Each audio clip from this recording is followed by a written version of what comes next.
Good evening and welcome to everyone joining us for our live coverage of the Starlink 15-6 mission. We're now less than 30 minutes from the planned liftoff from Vandenberg Space Force Base in California. I'm Stephen Young and I'll be providing our commentary today. We're broadcasting from the Spaceflight Now News Bureau at NASA's Kennedy Space Center. Will Robinson Smith has the evening off to celebrate his wedding anniversary. So congratulations to Mr. and Mrs. Robinson Smith. Be sure to follow Will and the rest of our team on social media. You can find their X accounts here and of course follow Spaceflight Now at Spaceflight Now.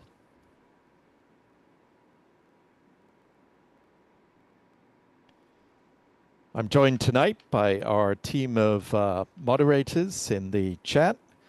I see Jeff Hanston, Callistia Lee. I believe Aussie Space Girl might be lurking there somewhere. And also Cumulus Granatus, who is providing some facts and figures and answering questions in the chat.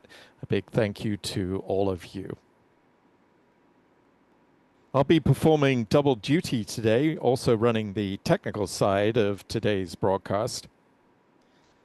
At this point in the countdown, SpaceX is loading propellants aboard its Falcon 9 rocket ahead of the planned liftoff at 6:54 p.m. Pacific Daylight Time.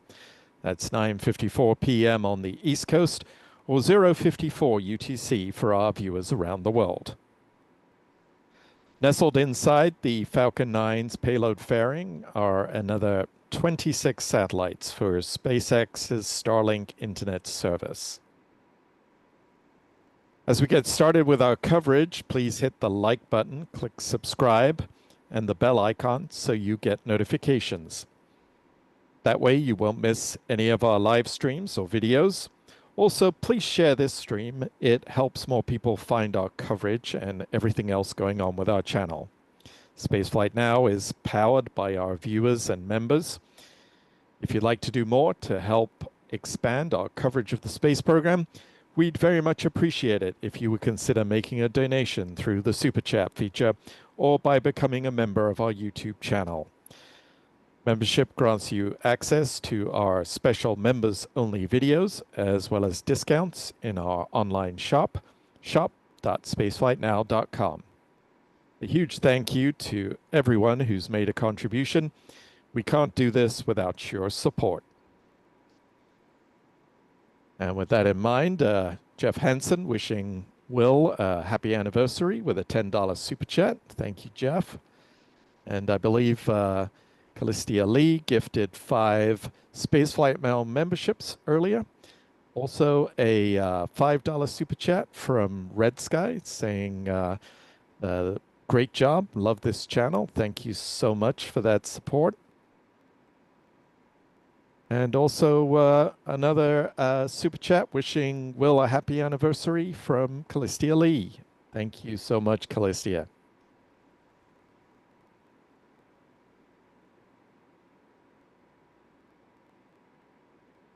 Let's take a look at the current weather conditions in the Vandenberg area. This satellite image shows the cloud and fog or marine layer in the area. The Vandenberg area seems to have some mist and cloud, seems to be attracted to those launch pads there. You can see a little white spot on the coast there, just above those 3 islands that are in the so-called Channel Islands out there off the shore of California. And it looks like conditions inland are much clearer. The marine layer is hugging the coast further south. So we'll have to wait and see how things look when SpaceX starts streaming video about 5 minutes prior to launch. But currently it does look like There certainly is visibility inland if you're in the area and hoping to catch a view of the launch tonight.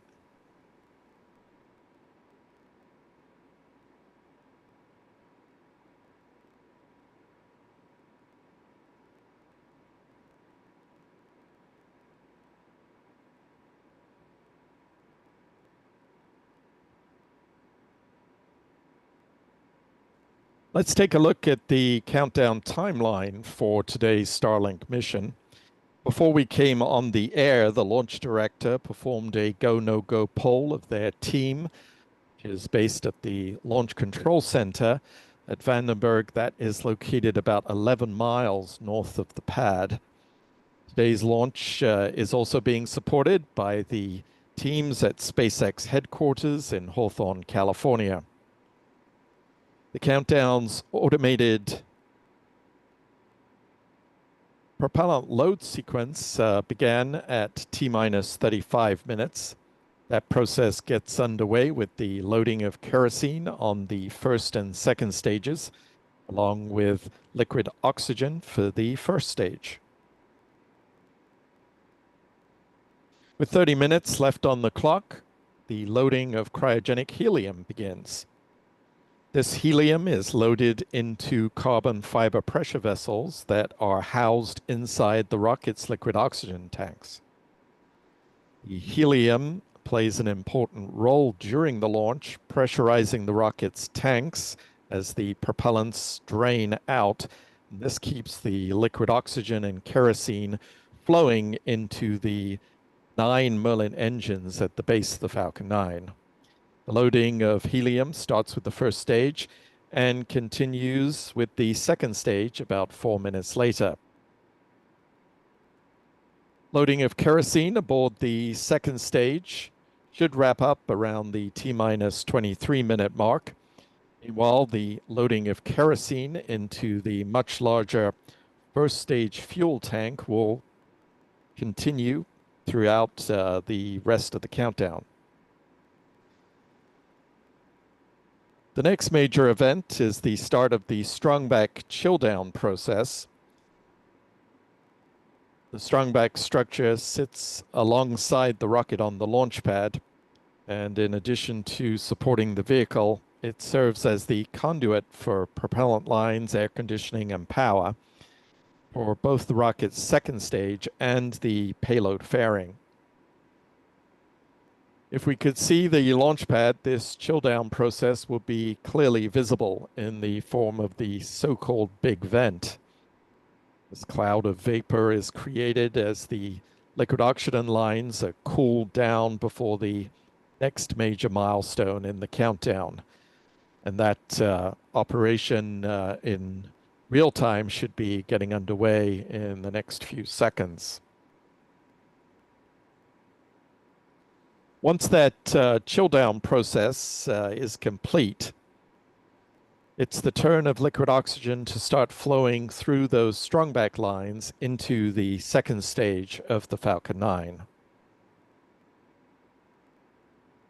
At T-minus 7 minutes, the chill-down of the 9 Merlin first stage engines will get underway. This involves flowing a small amount of liquid oxygen through the plumbing and turbo pumps. It protects the engines from thermal shock and damage during the startup sequence in the final moments of the countdown. About 6 minutes prior to launch, the first stage kerosene tank should be full. Then at T-minus 4.5 minutes, we'll see the strongback structure begin to retract from the Falcon 9. Prior to this, the pressure will be increased in the propellant tanks to strengthen the structure of the rocket, as it no longer has the physical support that's provided by the clamp arms on the strongback. The strongback at Vandenberg is a little different from the ones you might be used to seeing here at Cape Canaveral and Kennedy Space Center.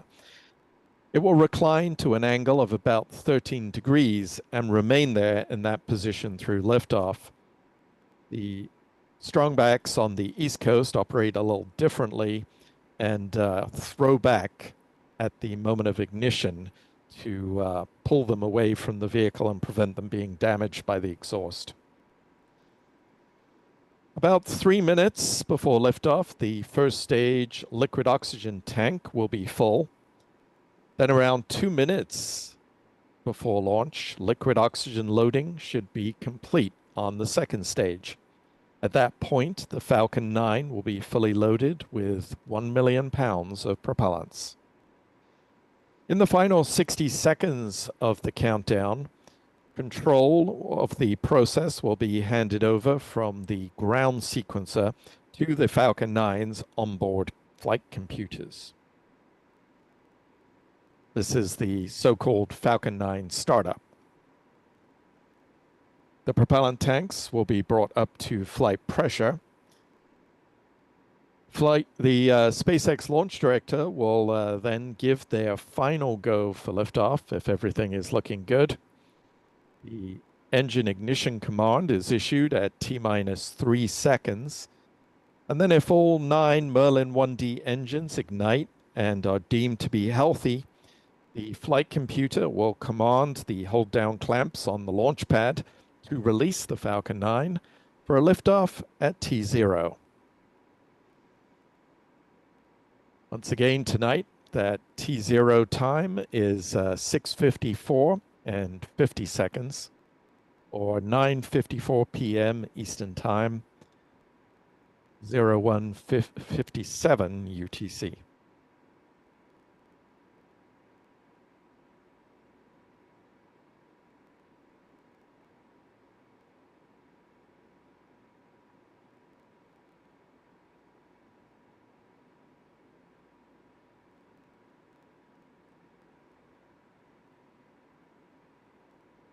Just dipping back into the chat, thank you to Melotime66 for a $5 super chat, thanking us for bringing this coverage to YouTube. And a big thank you to Daniel H., who has gifted a Spaceflight Now membership.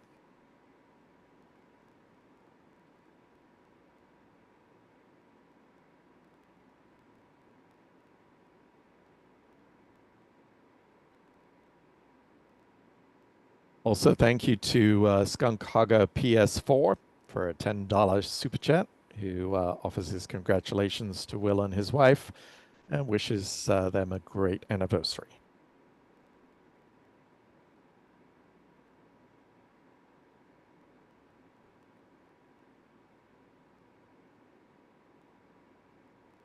So a few moments ago, the loading of liquid oxygen aboard the second stage should have got underway with the completion of that chill down process of the strongback. We're now coming up on the T-minus 15-minute, 30-second mark.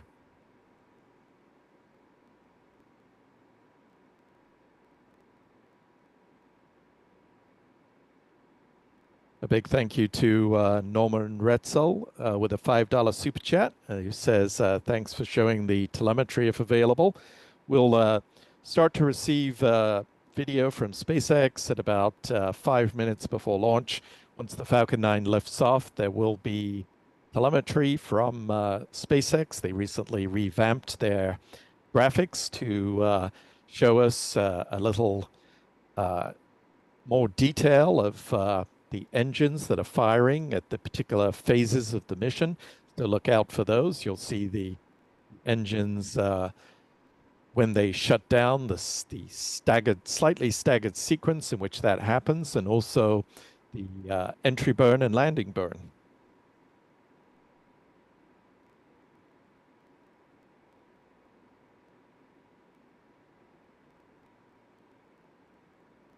While we're in the final minutes of the countdown for this particular mission, it's not the only Falcon 9 on the launch pad.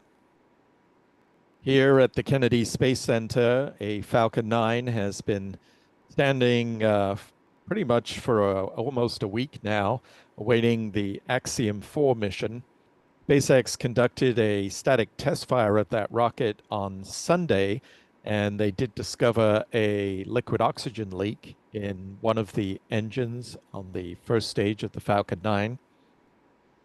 As a result, they delayed the launch so they could work on that problem.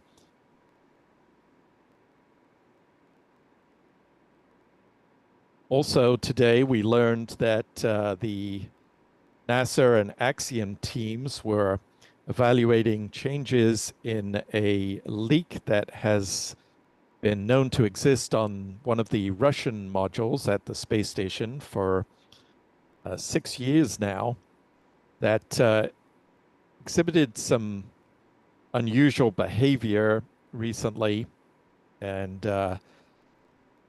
appeared to actually seal itself up. And there was an increase in pressure in that module as they had been feeding it to keep the pressures up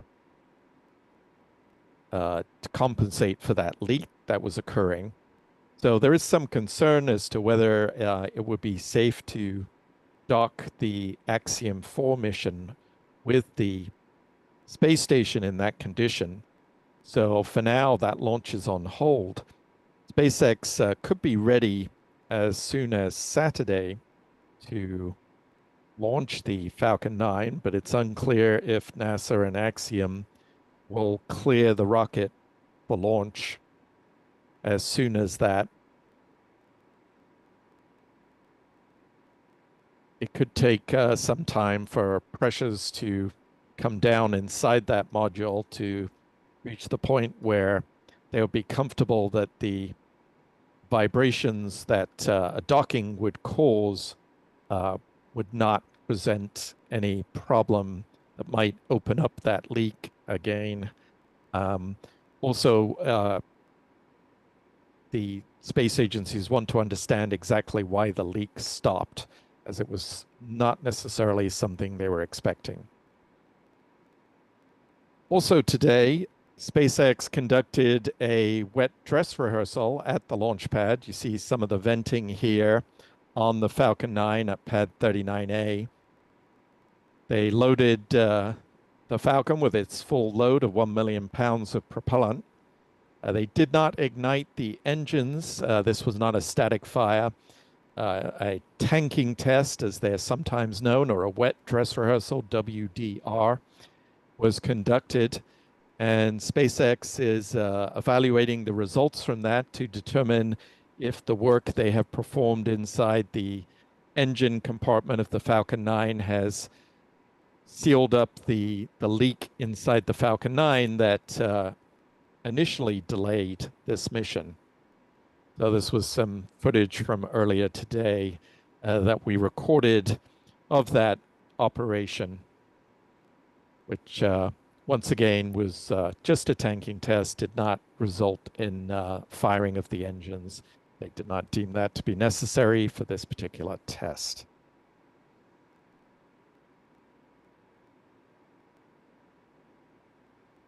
It's been a very busy day here on the Space Coast, not only with operations on the Falcon 9 out at pad 39A, but also some work being undertaken by SpaceX over at Cape Canaveral Space Force Station at Launch Complex 37, which is the home of the Delta IV family of rockets for many years, and was recently handed over to SpaceX for their Starship program. And this morning at 10 a.m. Eastern Time, a controlled demolition occurred to bring down the mobile service tower, the umbilical tower, and the lightning towers that have stood on that pad for over 2 decades now. And we can take a look at some video that Will actually shot earlier today that shows that demolition taking place. You see the big structure is the mobile service tower, which wrapped itself around the Delta IV on the launch pad and provided protection during launch processing.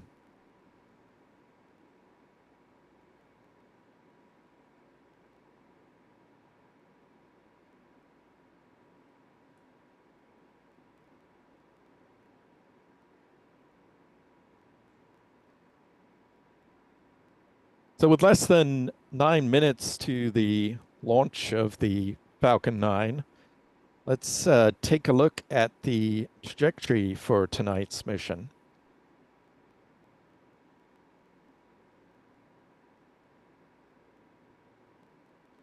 You're looking at a satellite image of the launch complex on the West Coast that SpaceX uses. Space Launch Complex 4 East, which was first brought into service in the 1960s, launching Atlas rockets. And then later it was used for the Titan vehicles that launched many U.S. military payloads, including spy satellites. SpaceX took over this pad in 2011 and converted it for Falcon 9 launches. Tonight's mission will take a southeasterly trajectory along the coast of Southern California.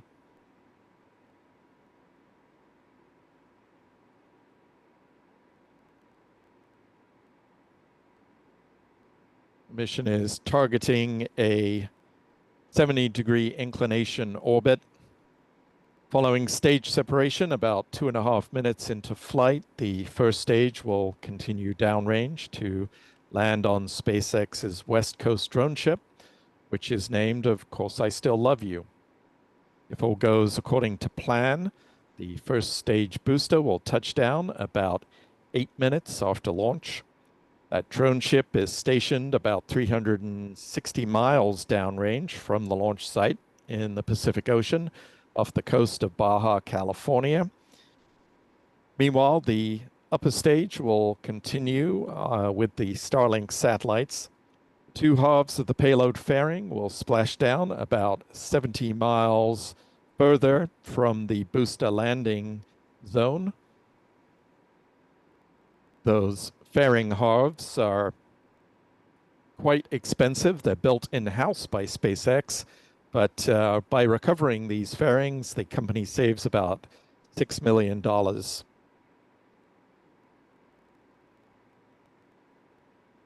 They descend to the ocean on parasails and are picked up by a recovery vessel. This is actually a file photo of one of those recovery vessels working in the Atlantic on the East Coast.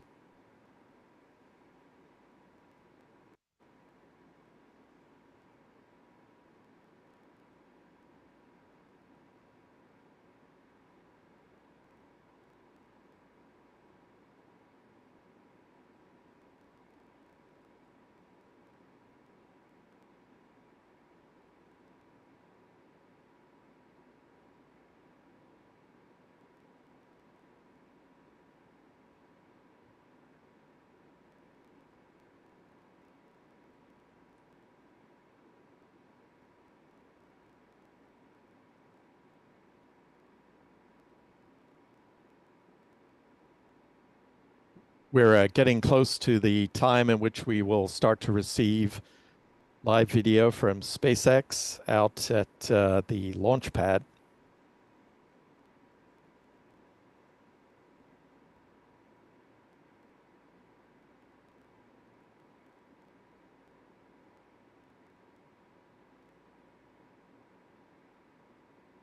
Retract.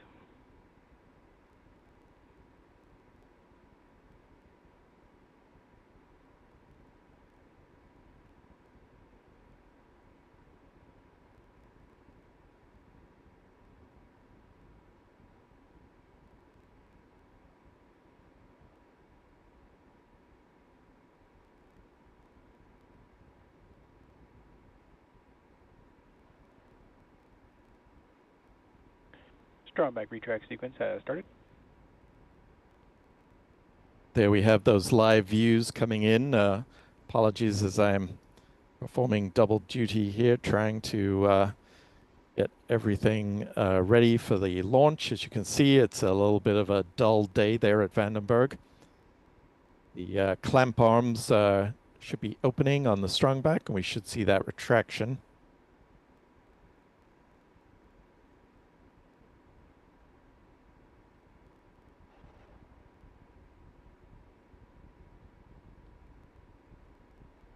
There goes the strong back, retracting to an angle of about 13 degrees.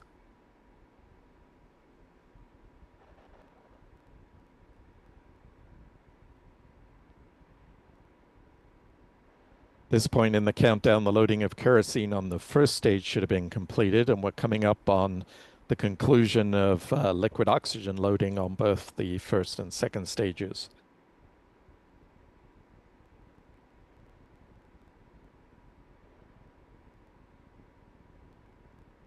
You're also hearing some of the venting out at the pad.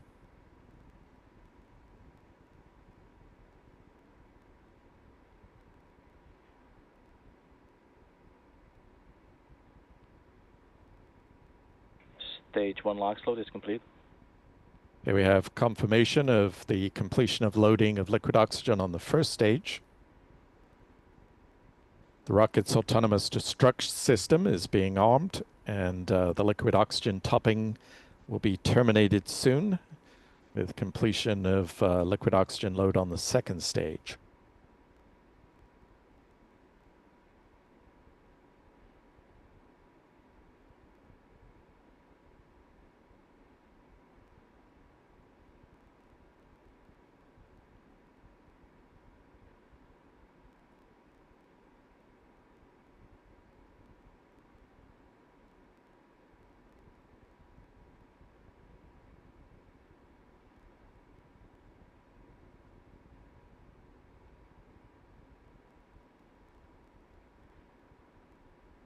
T-minus 2 minutes. Falcon 9 should have switched to internal power at this time.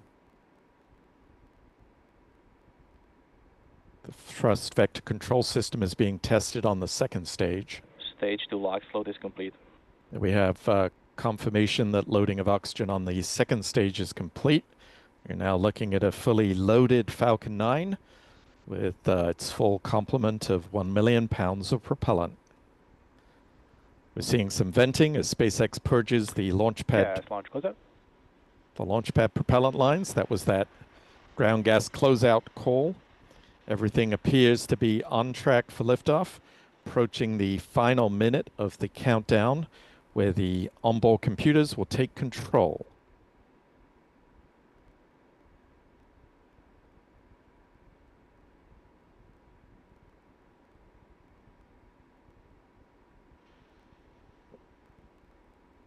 Falcon 9 is in startup. There we have that confirmation that the onboard computers have control of the countdown. The stages are being pressurized for flight. Let's listen in for the launch director's final go. Launch director, go for launch. And there we have it. The Falcon 9 is cleared for liftoff. Let's listen in to the SpaceX launch team. T-minus 30 seconds.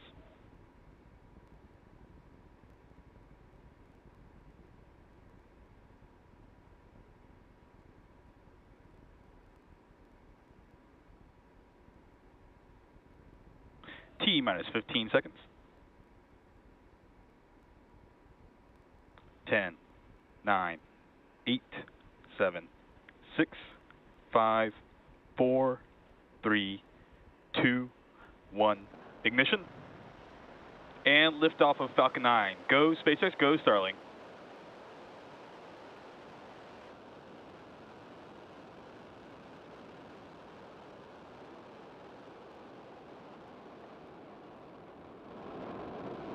Stage 1 propulsion is nominal.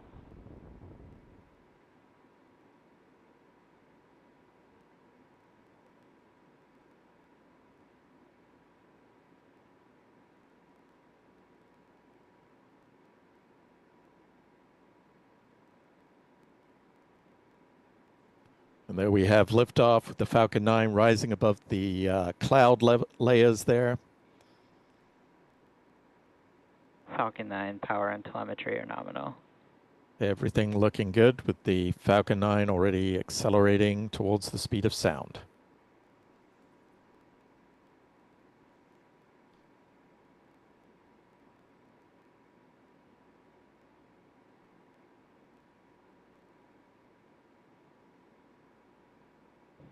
Max Q. That call indicating the vehicle is now experiencing maximum dynamic pressure. It's the point where the acceleration and the atmospheric pressure are really putting their full force on the vehicle.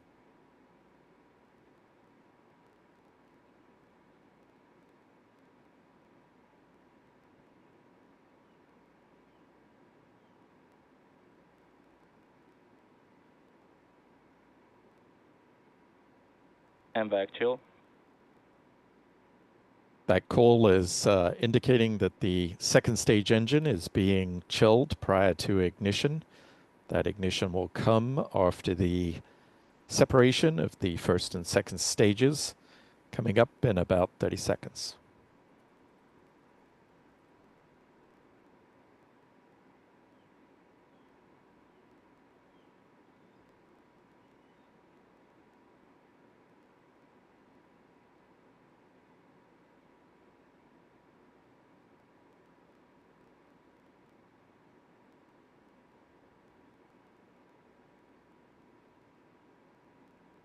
Main engine cut off.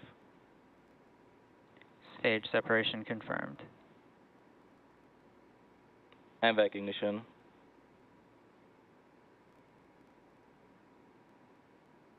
There we have the separation of the first and second stages.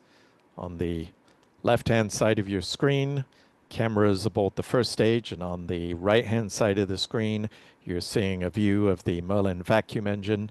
Now looking inside the payload fairing. Fairing separation confirmed. And getting a view of those 26 Starlink satellites, the optimized version. Just see the payload fairing disappearing behind the nozzle of the Merlin vacuum engine there.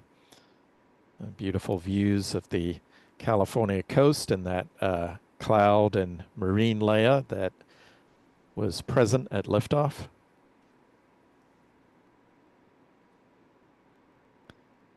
The Falcon 9 first stage is continuing to climb on its momentum from that 2.5-minute burn of its 9 Merlin engines. See the speed of the Falcon 9 gradually slowing as it reaches the top of the hill, as it were.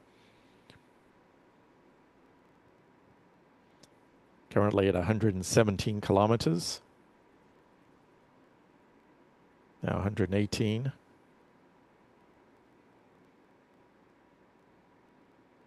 Gradually reaching the top of its path here. Looks like it's going to max out at 119 kilometers. And that velocity is now starting to pick up as the Falcon 9 begins to fall back to Earth.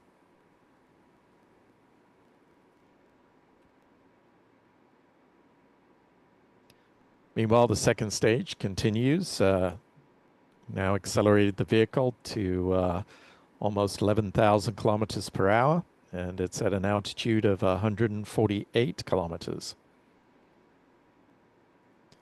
Starting to see the speed pick up on the first stage as it falls back to Earth. We'll be coming up on the entry burn, which is a vital part of the recovery process. Without it, the Falcon 9 will burn up. The view on the left is inside the interstage, where the nozzle of the second stage was housed during launch.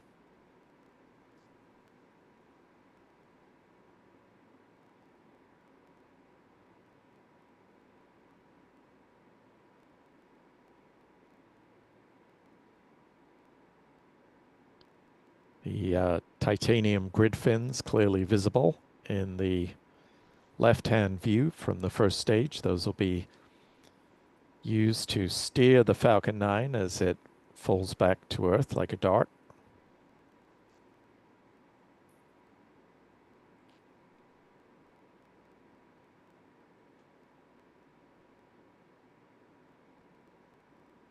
The entry burn will last about 24 seconds. Should be starting momentarily. Stage 1 entry entry burn, startup. Stage 1 FTS is saved. And you can see from the new graphic that burn started with the center engine, and then 2 of the outer engines kicked in. So 3 engines currently firing. You can see they're essentially slamming on the brakes. The speedometer in the bottom hand. Stage 1 entry burn, shut down. The speedometer in the bottom left-hand corner dropping dramatically with the conclusion of that burn. Got a little bit of soot that the camera lens has picked up. Hopefully that will clear as the Falcon 9 descends. Meanwhile, the first stage continues to climb to orbit. It looks like the sun coming into view. It's already traveling more than 18,000 kilometers per hour.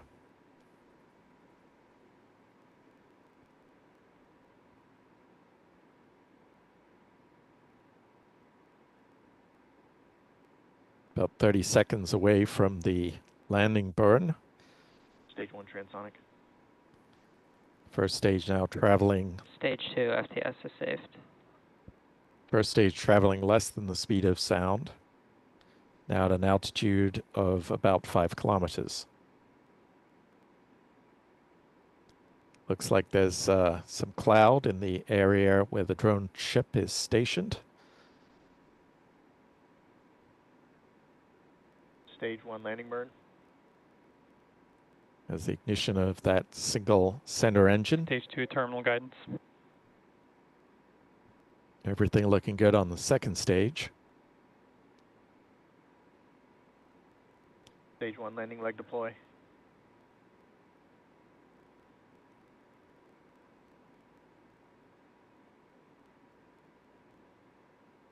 Stage 1 landing confirmed.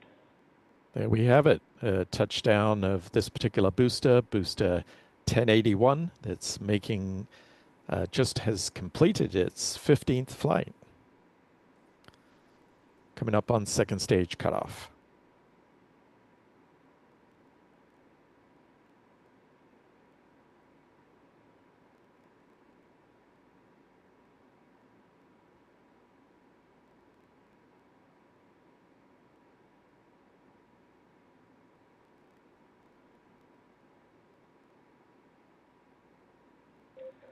Nominal orbit insertion.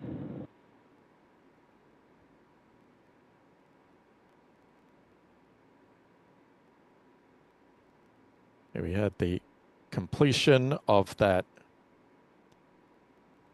second stage burn. The Falcon 9 is now in a coast phase.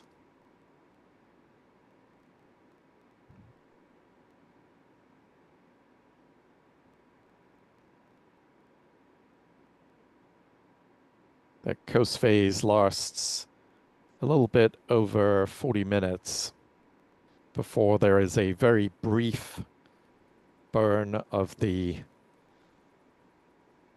second stage engine just for 1 second to circularize the orbit before the deployment of the Starlink satellite occurs at the 1 hour, 1 minute, and 20-second mark. So everything going well so far on this flight of the Falcon 9, which lifted off from Vandenberg Space Force Base in California at 6:54 p.m. tonight.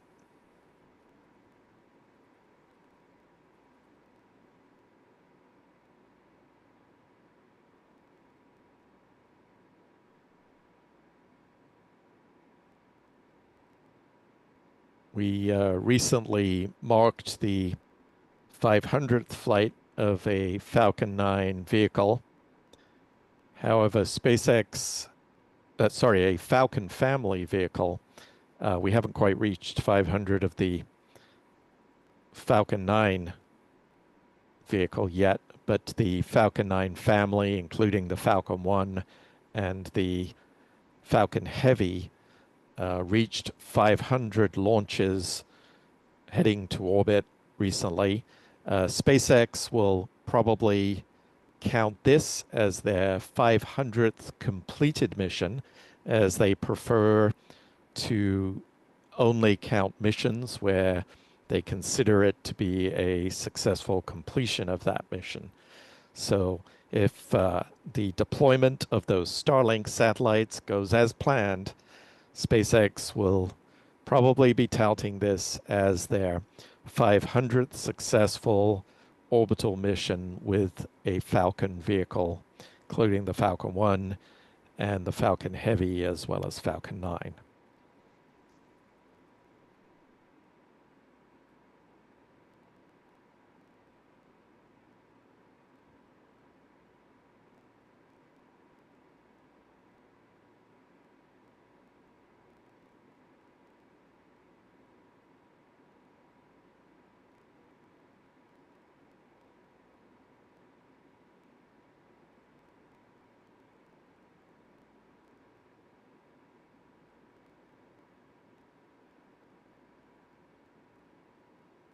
So having tried to anticipate SpaceX's statistics, let's take a look at our own figures.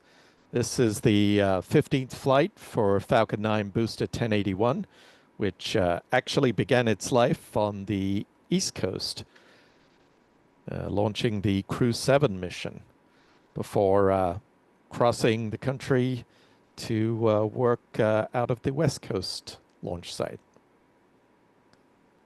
It was the 489th Falcon 9 launch to date, the 72nd Falcon 9 launch of 2025. We like to measure the number of launches that SpaceX has chalked up in 365 days. These are just orbital launches, so do not include the Starship suborbital flights. And that figure for 365 days hits the 146 mark, which is pretty much as high as SpaceX has got. They have hovered around the 140 to 145 mark. They're hoping to launch up to 170 missions by the end of the year, but obviously this stat gives you an idea of where they stand currently. They've got to pick up the pace if they're going to hit that number. This was the 131st SpaceX orbital launch from Space Launch Complex 4 East at Vandenberg, and overall the 199th launch from that pad. Let's take a look at the bar chart to see where SpaceX is. 72 launches this year. It's already the third most number of launches to take place in a calendar year. And then the recovery stats. This was the 136th landing on the drone ship, Of Course I Still Love You. The 372nd SpaceX drone ship landing overall, the 461st landing of a Falcon 9 booster. And then turning to our industry stats, it was the 26th orbital launch from California, the 76th orbital launch from US soil, and the 83rd orbital launch from a US rocket company this year, including those made by Rocket Lab out of their New Zealand launch site. The company is technically a US-based company, so is included in that particular statistic line. It was the 129th orbital launch globally, and out of those we have seen 3 orbital launch mishaps.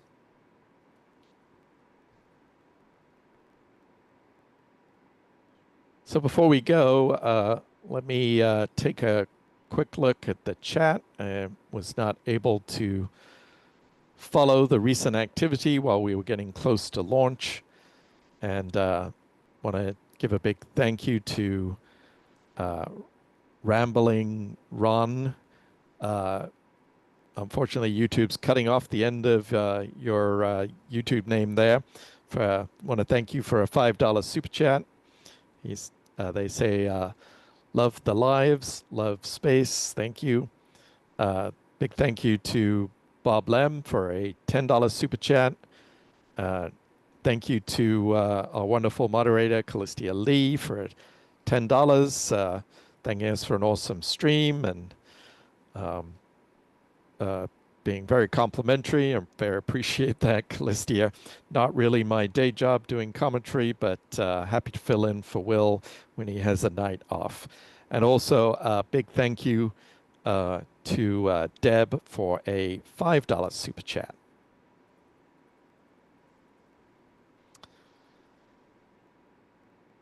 So with that, we'll start to wind down our coverage. Just want to remind you that currently SpaceX has another Falcon 9 that is on the launch pad in addition, or heading to the launch pad very soon, in addition to the Axiom 4 rocket that is at pad 39A. A Falcon 9 is heading to pad 40 for a Starlink launch tomorrow morning from Cape Canaveral.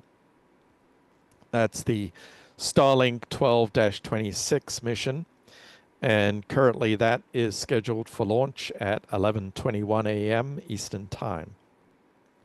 So please, if you haven't already, hit the subscribe button and the notification bell so that you get an alert that we're going live tomorrow with that particular launch. Also, stay tuned for any updates on the Axiom 4 mission. Although SpaceX would possibly be ready to launch as soon as Saturday, we'll have to see whether NASA and Axiom can resolve the concerns there are with the strange behavior that's been seen surrounding the leak on one of the Russian modules at the station. So we'll keep a close eye on all of those activities and be sure to let you know when that mission is flying. So with that, I want to wish you all a wonderful evening and look forward to seeing you tomorrow for our live coverage of the next Falcon 9 launch. For Spaceflight Now, I'm Stephen Young.